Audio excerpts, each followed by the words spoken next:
Carl Jung didn't use the word narcissist the way we do now, but he saw it coming. This tidal wave of false faces, carefully curated masks, and a world addicted to appearances. He called it the tyranny of the persona, the social mask we wear to be accepted. Not inherently bad, he said. We all need a mask to function in society. But when you become the mask, when the persona devours the soul, you lose touch with your authentic self. Jung warned that the more we invest in image, the more we repress the shadow. The deeper our smile is painted on, the more fury, shame, and emptiness we push down. And in that repression, narcissism grows, not just as a disorder, but as a cultural epidemic. A world where validation replaces reflection, where image replaces essence, where being admired matters more than being whole. The modern narcissist is not always grandiose. Sometimes they are charming, wounded, magnetic. But beneath the glow is a fragile core, desperate to avoid the shame of not being enough. Their confidence is often a defense, not a truth. Jung saw this fragmentation as a spiritual illness. When the ego inflates, it detaches from the self, the deep eternal center that knows we are both light and dark, broken and holy, human and divine. He warned, when a culture worships the persona, it forgets how to feel, it forgets how to see, it loses soul, and today you can feel it. In the endless scrolling, the curated perfection, the ache of comparison that eats at us from the inside. Jung's antidote, radical self-honesty, shadow integration, a return to soul. He called us to confront what we deny. The envy, the insecurity, the rage, the need to be loved.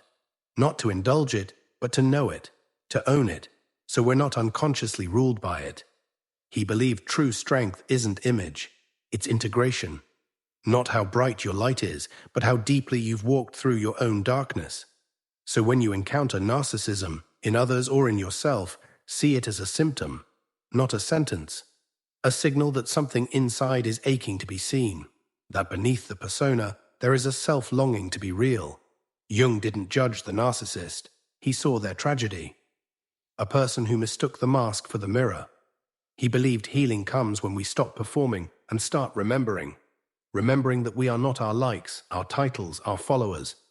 We are souls, messy, luminous, wounded, real. And the more we reclaim what we've hidden, the less we need the mask. The more we touch the eternal self. In a world obsessed with image, wholeness is rebellion. The age of the narcissist. Was Jung right? We live in a time where the self is everywhere, but rarely known. A world flooded with selfies, slogans, curated identities, and yet beneath the surface, a growing emptiness. A hunger that no amount of validation can satisfy. This is the age of the narcissist, but not in the cartoonish, villainous way we often imagine. No, the narcissism of today is subtle, aesthetic, seductive. It hides behind beauty, behind branding, behind performative kindness. It speaks the language of wellness, but avoids inner work. It promotes self-love while fleeing the shadow. Carl Jung never used the word narcissist the way we use it now, but he saw it coming. A collective psychic shift away from soul toward surface, away from wholeness toward fragmentation. He called it inflation of the ego, the elevation of the persona. The mask we wear to survive society into a full identity. The persona is not evil. We need it to play roles, meet expectations, protect ourselves. But Jung warned, the danger is that people become identical with their personas, and the true self is lost. And in that loss, narcissism is born, not just in individuals, but in systems, in the culture of likes and filters, in the addiction to admiration, in the fear of being ordinary, imperfect, unseen. Jung knew what happens when we worship image. We exile the inner world. We abandon reflection. We forget how to feel. The rise in narcissistic behavior, emotional detachment, chronic self-focus, shallow relationships masked as intimacy, is not merely a moral failing. It is a symptom of soul loss. Because when the soul is forgotten, the ego takes the throne, and the ego, unchecked, will consume everything to avoid vulnerability. Jung called us back, not to the spotlight, but to the shadow, not to the stage, but to the self. that quiet, rooted presence beneath all roles and masks. So, was Jung right? Look around. We're more connected than ever, yet lonelier. More visible, yet less seen. More expressive, but emotionally numb. He warned that without inner work, we would become fragmented personas. Strangers to our own depths, addicted to being looked at instead of being known. The age of the narcissist is not just a crisis of ego, it is a crisis of disconnection. From the shadow, from the soul, from the sacred within. And if Jung were here, he would not simply critique this age, he would call us inward. He would say, "Your obsession with the image is a cry from the self. Listen, go deeper, reclaim your wholeness." Because behind every inflated mask is a forgotten child, a repressed wound, a buried truth, waiting to come home. What is the persona? We all wear masks. Some are subtle, smiles in discomfort, silence in pain. Others are bold, titles, brands, filtered faces. But underneath every mask is a question. Who am I when no one's watching? Carl Jung called this mask the persona, a social necessity. It's the part of us shaped to meet expectations, to belong, to succeed, to avoid shame. It is not inherently false, but it is incomplete. The persona is how we survive the world, but not how we know ourselves. It's the role you play, the good daughter, the strong man, the rebel, the saint, the influencer. Each tailored not by soul, but by audience. In ancient Rome, the word persona meant a theatrical mask. And today, in a world of performance, we've confused the mask with the actor. Social media amplifies this confusion. Curated feeds become identities. We craft personas for approval, then forget who we were before the performance began. But Jung warned, when the persona is too rigid, too dominant, it chokes the soul. It becomes a prison of perception. You smile, but you're breaking. You succeed, but feel empty. You are praised, but not known. Why? Because the persona is admired, while the true self remains hidden beneath anxiety, shame, and longing. And here lies the danger. When we invest everything in being seen, we stop seeing ourselves. We fear silence because it reveals the cracks. We fear stillness because it whispers truth. We fear depth because it might shatter the image we've worked so hard to maintain. Jung believed healing begins when we recognize the persona is a role, not our essence, and to reclaim the self, we must loosen the mask, feel the discomfort beneath it, and meet the parts of us we've kept in shadow. Which brings us to the next chapter, the part of us the persona hides, the shadow. Behind the mask, enter the shadow. The brighter the mask, the darker the shadow it casts. Beneath every carefully constructed image lies what we've rejected. Our anger, our envy, our shame, our wounds. This is the shadow, the part of us we're taught to hide. For narcissists, the persona is everything. It must be flawless, admired, superior. But no one is immune to imperfection. So where do the flaws go? They're buried, not erased, but denied. And what we deny in ourselves, we inevitably project onto others. Jung wrote, "Everything that irritates us about others can lead us to an understanding of ourselves." But for the narcissist, there is no inner reflection, only outer blame. They accuse others of what they refuse to see in themselves. They manipulate truth to preserve the mask. They gaslight, not always from malice, but from terror. The terror of being exposed as incomplete. In their world, apology means weakness, accountability is annihilation, vulnerability is fatal. They suppress the shadow. But the shadow doesn't die. It leaks out through passive aggression, control, seduction, cruelty. It wounds others to avoid being wounded. And the people around them. They become scapegoats, mirrors reflecting what the narcissist cannot bear to see. The cycle repeats, idealization, devaluation, discard, over and over, a desperate attempt to escape the self by destroying connection. But this isn't just about narcissists, this is a mirror for us all. We all have a shadow. And the more we deny it, the more it controls us, silently, destructively. Healing begins when we turn inward, when we stop blaming and start listening, when we dare to ask, what have I hidden from myself to feel safe? Because behind every projection is a part of us asking to be seen, loved, forgiven, integrated. And Jung knew we cannot become whole until we befriend the darkness within. In the next chapter, we'll explore how the shadow and persona feed off each other, and how reclaiming both leads not to perfection, but to authenticity. The narcissist's core wound. Behind the polished smile, behind the charm and confidence, behind the perfectly curated mask, is a wound. A silent, unhealed wound. Carl Jung understood this well. He never saw narcissism as strength. He saw it as a defense, a fragile fortress built to protect a fractured self. Because beneath the surface of grandiosity lies something far more tender. Shame, abandonment, emotional neglect, a profound disconnection from the soul. The narcissist's life becomes a performance, not because they're arrogant, but because the truth feels unbearable. To be seen authentically is to risk rejection. To be vulnerable is to risk annihilation. So they choose the mask over and over again. But that mask requires fuel. Admiration, validation, control. Without it, the fragile sense of self crumbles. This is the tragedy, because what looks like self-obsession is often self-protection. What looks like superiority is often self-abandonment. Jung wrote that people will do anything, no matter how absurd, to avoid facing their own soul. And that is the secret. Narcissism is not born from love of self, but from exile from the self. Often there is a moment in childhood, subtle or severe, when the narcissist learned that being real was not safe. Maybe their emotions were ridiculed. Maybe their worth was tied to performance. Maybe their caregivers were too lost in their own wounds to see the child beneath the mask. So the child adapts. They become who they think they must be to earn love. They split, leaving the vulnerable self behind and stepping into a role. That role becomes their survival. But as time goes on, it also becomes their prison.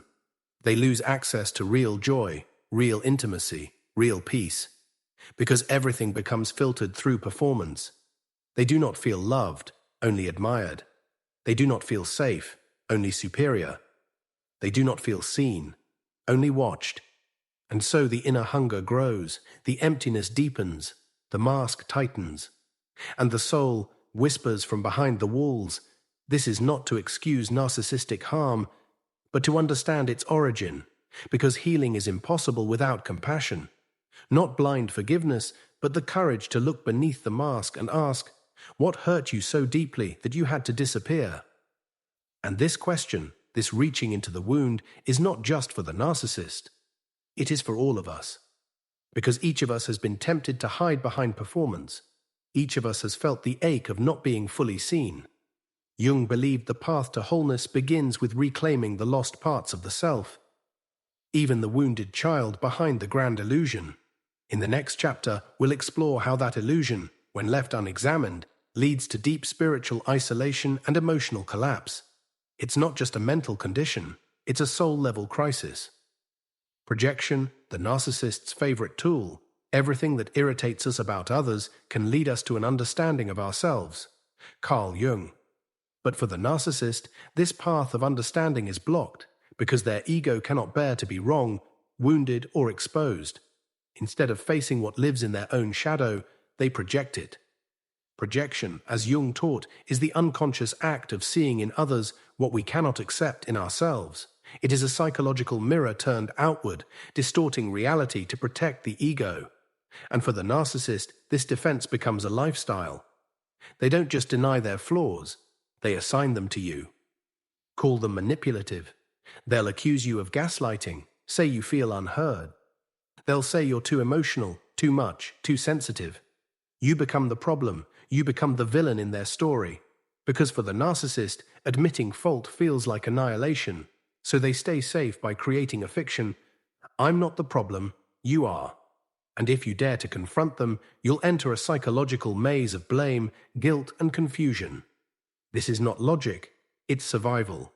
The narcissist's psyche is built around a fragile false self, held together by denial, superiority, and projection. They can't risk self-reflection, because behind the mask is shame too unbearable to face, so their shadow becomes your burden. Their anger wears your face, Their fear hides in your accusations. In relationships, this looks like emotional chaos. The partner walking on eggshells, always trying to fix what's not theirs to fix. It's a slow erosion of self-worth, as the narcissist siphons accountability and replaces it with illusion. But here's the truth: projection is a two-way mirror. And if you're entangled with a narcissist, you may begin to doubt your own reality. You may internalize the blame, thinking you're the broken one. That's how powerful projection can be. Jung warned that projection feeds the shadow. It keeps the wound hidden and the soul asleep. To break the cycle, one must do what the narcissist cannot: turn inward. Claim what is yours, your pain, your truth, your boundaries, and return what is not. Because healing begins when we stop carrying what someone else refuses to hold. And for the narcissist, true healing will only begin when they stop pointing fingers and start looking in the mirror. Until then, they remain trapped, not in control, but in fear. In the next chapter, we'll explore what happens when that fear becomes too heavy. When the mask slips, the illusions crack, and the narcissist faces a breakdown they can no longer deny. Collective narcissism, society in the mirror. The gigantic catastrophes that threaten us today are not elemental happenings of a physical or biological order, but are psychic events. Carl Jung. Look around and you may sense it, a world hypnotized by its own reflection. An age obsessed with image, with validation, with being seen more than being known. Jung warned that the psyche doesn't just operate in individuals, it also lives in cultures, nations, civilizations. And when an entire society turns away from its soul, the collective unconscious begins to stir. What we repress as a people, we project onto the world stage. And so we find ourselves in an era of collective narcissism. Not just selfishness, but a deep spiritual hunger masked as vanity, masked as curated perfection, masked as performance. The persona, once a simple mask to help us function in the world, has become our master. In the digital age, our masks have multiplied into screens, filters, likes, and algorithm-fed identities. We don't just wear masks anymore, we become them. We perform wellness while crumbling inside. We chase fame while losing connection. We build brands instead of selves. But behind this glittering surface lives a collective shadow: emptiness, envy, isolation, fear. We scroll to escape, but what we're running from is within. And so projection becomes societal. We idolize the rich and ridicule the vulnerable. We scapegoat the other instead of facing our complicity. We praise strength and mock vulnerability, mistaking bravado for wholeness. Jung called this mass delusion a psychic epidemic, a soul sickness that spreads not through germs, but through disconnection. Disconnection from the inner world, from mystery, from soul. A society that cannot look inward will always look for someone to blame. And just like the individual narcissist, our culture builds empires on illusion while denying the cost. We see it in politics, in media, in institutions that reward performance over depth, compliance over authenticity. But this isn't the end of the story, because just as individuals can awaken, so can societies. Collective narcissism is a sign of spiritual starvation, and every shadow, as Jung taught, points to the possibility of light. The path forward isn't more noise. It's introspection. It's silence. It's the courage to stop performing and start remembering who we are beneath the mask. Each soul that dares to wake up becomes a mirror for a culture that has forgotten itself. In the next chapter, we'll go deeper into this cultural illusion and explore the cost of abandoning the inner life for the performance of perfection. Why empaths attract narcissists. The meeting of two personalities is like the contact of two chemical substances. If there is any reaction, both are transformed. Carl Jung. It begins so quietly. A spark, a pull, a sense of being seen. The empath and the narcissist. Opposites at first glance, but magnetically drawn, as if each holds a key to the other's hidden kingdom. But this is not a love story, it's a story of projection, energy, and unfinished inner work. Carl Jung taught that what we repress, we project. What we deny in ourselves, we search for in others. And so the narcissist, fragmented and disconnected from their own emotional depths, finds an emotional surrogate in the empath. Because the empath feels everything. They sense the unspoken. They hold the room's tension in their body. They listen not just with ears, but with their soul. And without realizing it, they often carry the emotional burden of everyone around them.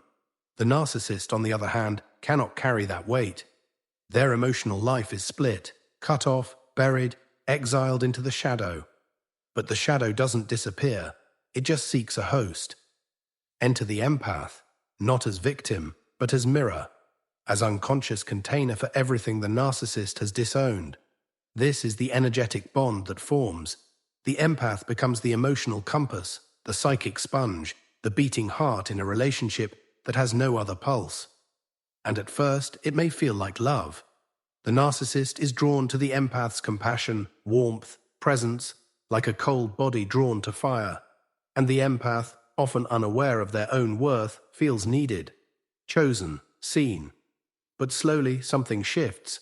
The warmth becomes exhaustion. The attention becomes control. The connection becomes a performance, one where only one person is allowed to feel, while the other disappears. Jung would say, this isn't just a toxic relationship, it's a spiritual wake-up call. For the narcissist, it's a mirror of the soul they've buried. For the empath, it's an invitation to boundaries, individuation, and finally claiming the self they keep giving away. Because healing doesn't come from rescuing others. It comes from reclaiming yourself. The empath must learn to feel without absorbing, to love without losing, to support without sacrificing truth. And the narcissist, if they ever awaken, must learn to face the shadow, to feel the pain they've long denied, and to stop outsourcing their soul. In Jungian terms, this bond is alchemical, not because it always lasts, but because it transforms. Two wounded psyches collide, and in the ashes of what collapses, both are invited to heal, but only if they dare to look inward. Individuation, the cure to narcissism. Carl Jung did not believe in superficial healing. He didn't ask us to change our behavior. He asked us to change our being.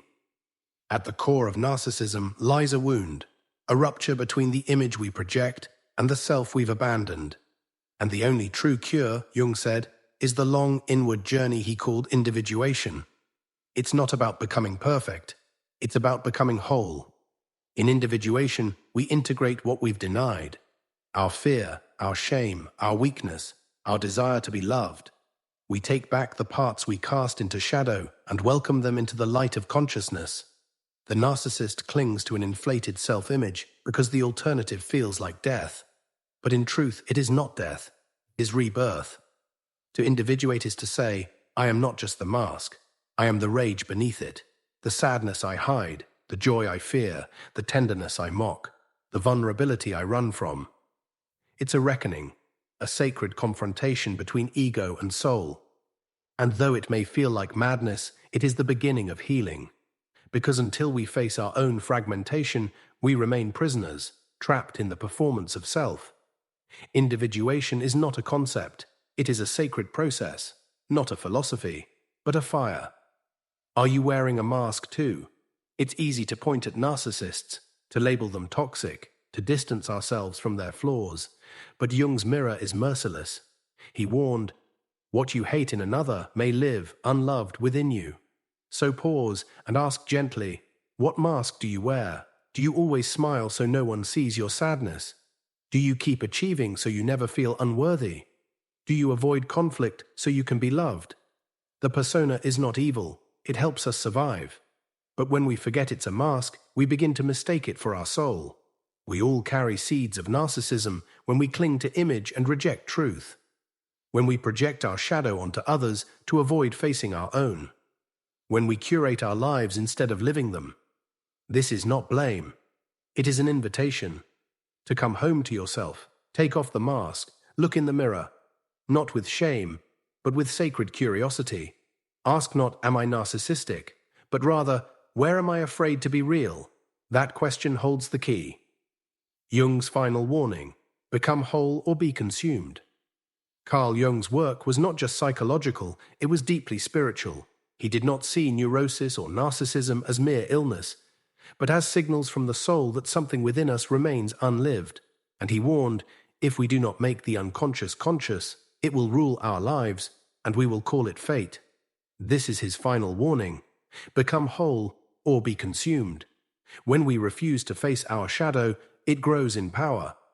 When we deny our inner truth, it finds darker ways to express itself through addiction, projection, obsession, or emotional manipulation. We are not punished for our unconsciousness. We are punished by it. The false self may impress the world, but it cannot love, it cannot grow, and it cannot survive a spiritual storm. Jung said the path to wholeness is narrow, and few choose it, because it requires sacrifice, not of who you are, but of who you pretend to be. To heal, you must descend into your fears, into your memories, into the grief you keep outrunning. And there, in that sacred descent, you meet your true self, not perfect, but real, not polished, but whole. This is the invitation. This is the awakening, not to inflate, but to integrate, not to escape, but to embody, not to rise above your humanity, but to finally, courageously become it.